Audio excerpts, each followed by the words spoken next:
Sorry.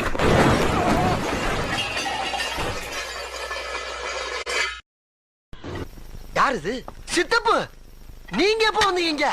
காலங்காத்தால உனக்கு குறவழி வரைக்கும் சோத்த போட்டு வண்டியில ஏத்திட்டு வந்ததுக்கு உன்னால என்ன பண்ண முடியுமா அதை பண்ணிட்டேன்.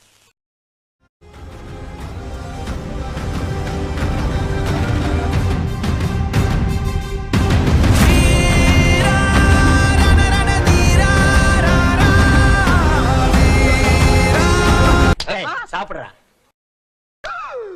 ஐயோ, சுரேஷ் கீழே விழுந்ததுனால கேமரா மைக் வந்து டிஸ்கனெக்ட் ஆகிடுச்சு. இங்கே ஒன்றுமே வாய்ஸ் ரெக்கார்ட் ஆகல. ஸோ என்ன ஆச்சுன்னு ஒன்றுமே புரியல கைஸ். அப்படியே ஃப்ராக்ஷன் ஆஃப் செகண்டில் எல்லாமே முடிஞ்சிடுச்சு. ஒன்றுமே கண்ட்ரோல் இல்லை. டெம்போ நடு ரோட்டில் பிரேக் டவுன் ஆகி நிற்கிது. ஸோ அங்கே ஏதாச்சும் ஒன்று வச்சுருக்கணும். அந்த இண்டிகேட்டர் ஃப்ளாஷரோ சம்திங், அந்த ரிஃப்ளெக்டர்ஸ், ட்ரையாங்கிள் ரிஃப்ளெக்டர்ஸ் ஏதாச்சும் ஒன்று வச்சுருந்துருக்கணும்.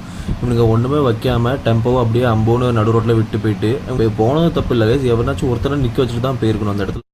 ஸோ இங்கே எனக்கு எது கண்ட்ரோல் பண்ண முடியாமல் போயிடுச்சுன்னா, நான் அங்கே ஒரு ஸ்லோப் இருந்துச்சுக்கேன். அந்த ஸ்லோப்பு தாண்டினதுக்கப்புறம் தான் எங்களுக்கு டெம்போவே தருதுனாலும் அந்த ஸ்பீடுக்கு அந்த டெம்போ ஓடிட்டு இருக்க மாதிரி தான் எங்களுக்கு கண்ணுக்கு தெரியுது. அதை பார்த்து கண்ட்ரோல் பண்ணுறதுக்குள்ளே கொஞ்சம் லேட் ஆகிடுச்சு. அப்படியே வண்டி ஸ்கிட் ஆகி நாங்கள் லெஃப்ட் சைடில் விழுந்ததுனால தப்பிச்சோம். ஒரு கடவுள் புண்ணியத்தால் தப்பிச்சுன்னு தான் சொல்ல முடியும்.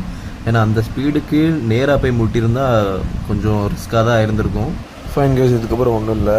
பக்கத்தில் ஒரு ஹாஸ்பிட்டல் இருந்துச்சு. அங்கே போய் நாங்கள் ஃபஸ்ட் எய்டெல்லாம் ட்ரீட்மெண்ட் எல்லாம் பண்ணிக்கிட்டோம். அதுக்கப்புறம் என்ன நினச்சி நீங்களே பாருங்கள்.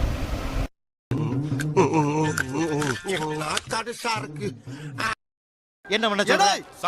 விரும்மாண்டியலா நீ? யாரு பாத நம்ம ஊர்க்கார போய் சத்த மாதிரி இருக்கு? உன்னை யாரு பிரிச்சா? குறுக்க கோடு கிழிச்சா? ரெண்டானே சொந்த நாளா பேசாம தூங்கி இருக்கலாம். நானே வந்து மாட்டிக்கிட்டனே.